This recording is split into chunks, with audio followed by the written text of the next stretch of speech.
Did you listen to the Hot Breakfast this morning? Here's what you missed. Whichever marathon you speak of, you name it, from Berlin to New York to London to you name it. There's a Kenyan winning a marathon almost every week, and it's incredible the kind of talent. And we really give a big shout out to all the Kenyans representing us out there. Makofi kwao. And the man leading the charge is the chairman of Athletics Kenya, Barnabas Korir, who joins us live in the studio today. Bwana Chairman, welcome to Hot 96. Thank you, Chef. I'm happy to be here. Good to see you.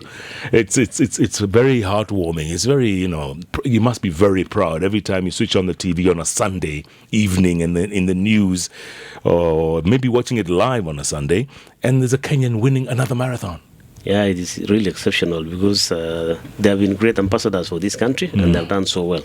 There is no marathon that they don't have Kenyans, but if a marathon does not have a Kenyan, it does not feel good. So we always have our athletes and they have done exceptionally well, and Kenyans should be proud of them. Yeah, but then there's also the other side where there's so much competition to be number one that people are cutting corners now. And we're talking about drugs and steroids and all that. Is a growing problem. Of course, yes, it's an international problem. It is not a Kenyan problem alone. But of course now, because of the numbers of the athletes that we have in this country, the percentage also goes high. And that is what the Kenyan government, Athletics Kenya, and also ADAG and other stakeholders are really trying to make sure that we eradicate this problem. Yes. Based on a bit of research, I don't know if it's just that information that doesn't get to all the athletes, because some drugs, you might be on some drugs, and those drugs have some banned substance inside, so you unknowingly take it. Like I know inhalers have steroid in them. Yes, of course, ADAG and Athletics Kenya with AIU has tried its best to make sure that they educate our athletes, and also the substances that are not allowed are always given to athletes. They're told from the onset that these are the substances that you are not supposed to take, the drugs that you are not supposed to take. So they are given. But then Athletics Kenya, ADAG, and also AIU has done all the best they could to make sure that our athletes are given the information concerning the issue of these drugs. In fact, those inhalers, even athletes has a problem with breathing or whatever, then they are given a chance now to apply for a TUE, therapeutic use exemption. You are given a permit to use a drug which is normally banned because you have a problem, you are sick, so you are allowed. So the issue is the athletes have been told that if they have an issue with their medication, then they should apply through ADAC and also AIU, and they are given that permit. So the problem are the athletes who are new and they don't understand. They use even some material or the drugs that they don't even know that these substances are banned. Others, basically, are intentional. So this is now the reason why Athletics Kenya, the government, is trying now to make sure that those who are using it intentionally are told not to continue doing that. So there's a way you can differentiate from the people who use it medicinal. Like let's say someone has used it for medicinal purposes, but they hadn't gotten the TEU that you mentioned, and then there's this other person who's just trying to cut corners. When you get to the tribunal, let's assume there's one like that. Do they face the same consequences, or if this one explains, I just took an inhaler, I was in a place where I wasn't breathing, and that's why I have it in my body? In every competition where there is a test where ADAC, DCUs, they take the samples to be tested, either urine or blood. They are tested. When the results come out, an athlete is found to have used a substance which is not allowed, then they are given an opportunity now to give an explanation as to how that substance gets into the system.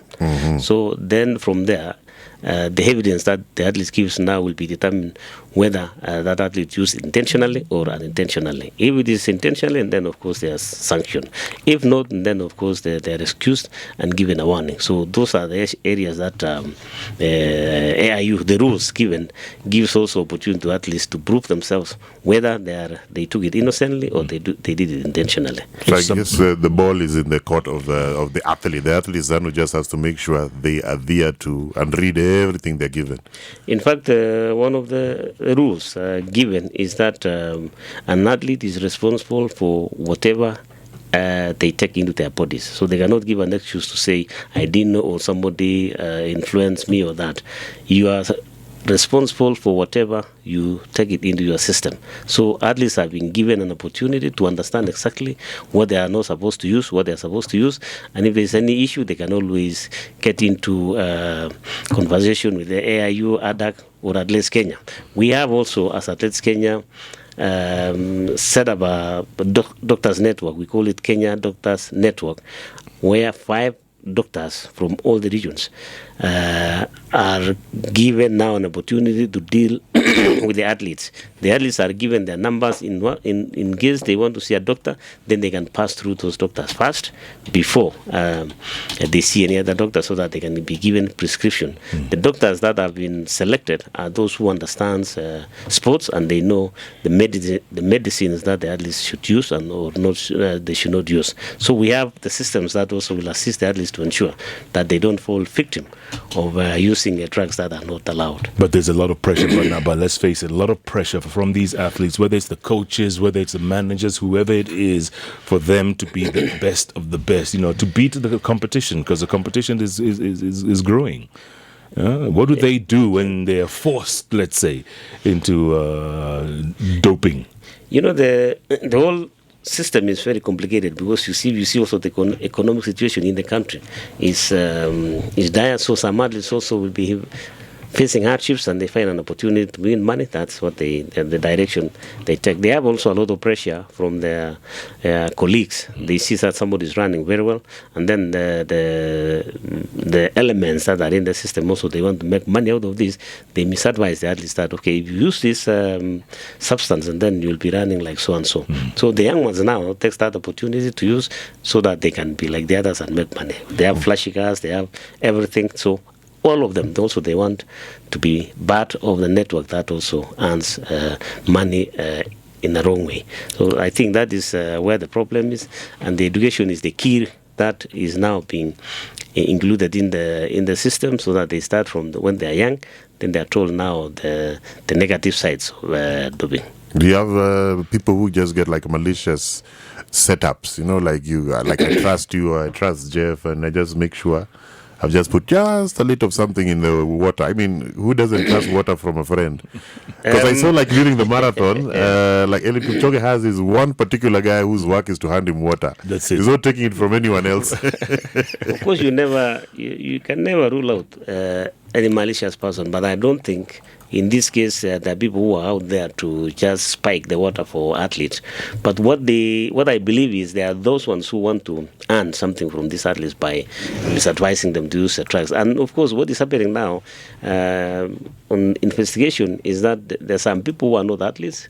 They actually live by the athletes. Some of them pretend to be coaches, to be physiotherapists, and then from there now they can indirectly give the substances which are not allowed, and then they benefit from that.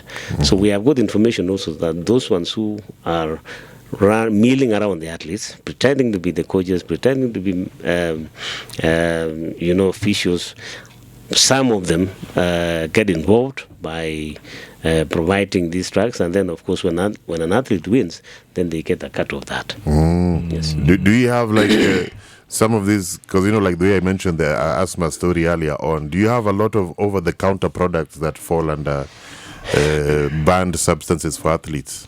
Yes, this is a problem in this country. In fact, the main issue now is the pharmacists who actually prescribe these medicines which are not supposed to be given over the counter are the ones now who are giving out to these athletes.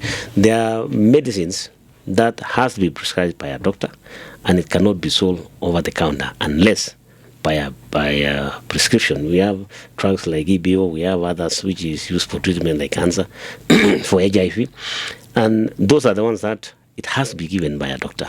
But then you find that some of these drugs seep through the system, and then some pharmacists are handing out to these athletes. So the main area now that the government should do is to ensure that they restrict the accessibility of these drugs by everybody. That is where now even people who are not doctors, and they call themselves clinical officers. So very few doctors are involved, but clinical officers, of course, in Kenya, anybody working in a hospital is called a doctor. So they get that opportunity. And only the white coat. Yes, white coat is a doctor. So that's how they end up actually selling these drugs to those athletes, and eventually the athletes will be found anyway. So that's where the main problem is. All right. Yes. And I'm sure that means that there's no way to camouflage this. Once it's in the system, it's in the system. No, there is, there is a very complicated thing. They also camouflage. We have what we call masking agents. So you take a substance which is not allowed, and then you swallow another drug that it will camouflage the other one. But eventually, when the urine or the blood is tested, they will realize that there's a camouflage. Even if they don't know which they are camouflaging, the AIU will definitely know that you are trying to hide something. That is where now you attract, penalties also, which is equivalent to if they have found that drug in the system. So camouflaging it, they will still be found. So I don't see how an athlete can escape. And then we have another way of detecting if an athlete has been using substances for a period of time. So they take blood for maybe 3 years, and then they test blood every year to see if there's any variance in hemoglobin in the system. So if it varies, it goes up to 16, 17, then they have to determine what you have been using, because it's not normal that you persistently have hemoglobin going beyond 16 all the time. So something must be wrong, and then that's now an athlete is told, okay, we call the athlete biological passport, ABP. That one now will also get you, even if you are able to camouflage it, then you cannot escape with the blood system. And are there Kenyans being vigorously checked now? Do you notice that these days? I think Kenyans are the most tested athletes in the world, because there are many, and of course that they are doing so well, and they attract also a lot of testing. Every event they are running, because they are everywhere. Any race over the world, they are always there. So that's why they are tested, and the most tested rigorously country in the world. But do we also do that for ourselves here before they go to be exposed there? Yes, of course, we have the body that was established in 2016, Anti-Doping Agency of Kenya, and that's ADAC. And their main agenda is to make sure that they test the athletes, not only the athletes also, but other federations. They can also go for athletes in rugby, football, and any other. So it's not specifically for athletes. But that's the body now that rigorously tests athletes in this country before they leave. And of course, even before you go to any championship, a Kenyan athlete, because we are on a watch list, you have to be tested minimum of 3 times to be allowed to compete in the World Championship or Olympics. So, in fact, last year and this year also, we had big problems, because at least some of them could not meet the standards that are required. We have what we call Rule 15, and Rule 15 was established specifically for the countries that are on watch list, and we are about 7 countries, of course, including Ethiopia, that are on watch list. A watch list are the athletes that have a high propensity to dope. But tell me something, Barnabas. Is it you feel it's a little unfair that we are on this watch list as Kenyans? I don't want to say that it's unfair, because the one thing we have to understand is our athletes are doing very well worldwide. They are winning medals, and they are winning also a lot of money in these major marathons, and also competing with other countries. So what they are trying to do is to have a level playing field for everybody, so that nobody can feel that somebody won using undue advantage. So I want to say that because of the performance our athletes have done, the exposure they have worldwide, and of course the name itself, Kenya, is well renowned, and so they want the international body wants to make sure that the competition that our athletes also participate in is fair to the other countries also, because it is not free that you are just going to run, but you are also winning a lot of money. And also when you go to the World Championship, when you go to the Olympics, you are competing with other countries, so they want to have a level playing field. So I don't think that they are really looking at us in, we are having a disadvantage over the others. No, we are not having a disadvantage. What we are having is that we have very good athletes, many athletes, and they are participating everywhere. So we want to also remain clean so that we can be respected the way have always been done. So you're saying being Kenyan is both a blessing and a curse, or being a Kenyan athlete? The issue here is that I don't want to say it's a curse because also it has brought the name of this country to a different level. The respect we have, the amount of money that we receive per year from our athletes, no less than 10 billion per year, that the foreign currency that comes into this country. So it's not a curse, it is an opportunity for us to win. But what we are seeing is, I don't see the reason why our athletes who are extremely talented, we cannot compare our athletes with any other country. Are they using drugs? They can also use scientific training, not necessarily using drugs, and compete with anybody else. We have shoes which are coming up, which is also scientific. You see the way the marathons is being run now, the times are changing. So you don't have to use any substance that enhance performance. You can use the scientific mode of training. You can use the shoes which are coming. We can build our own, infrastructure, stadiums and whatever. And then we can also compete with anybody else. But honestly, we don't have to use drugs because at the end of the day, also, it affects the system, the body system. Our athletes will never even enjoy those whatever they win, because few years down the line, their health also will not be good. They'll be affected. And you have seen that sometimes you find an athlete runs in the morning and then arrives home, collapses or collapsing during the race, and they die. Quite a number of them have died, and it's normally because of using those substances, because the heart cannot handle it anymore. It burst. So we don't want to go that direction. We have enough talent and hard work and the training the way they have been doing. The way we did when we were also competing, I don't see the reason at all why our athletes should continue using that. Let me be off a little bit. Now you can tell us about, because I can tell you're doing so much for trying to nurture the talent and make sure they're safe.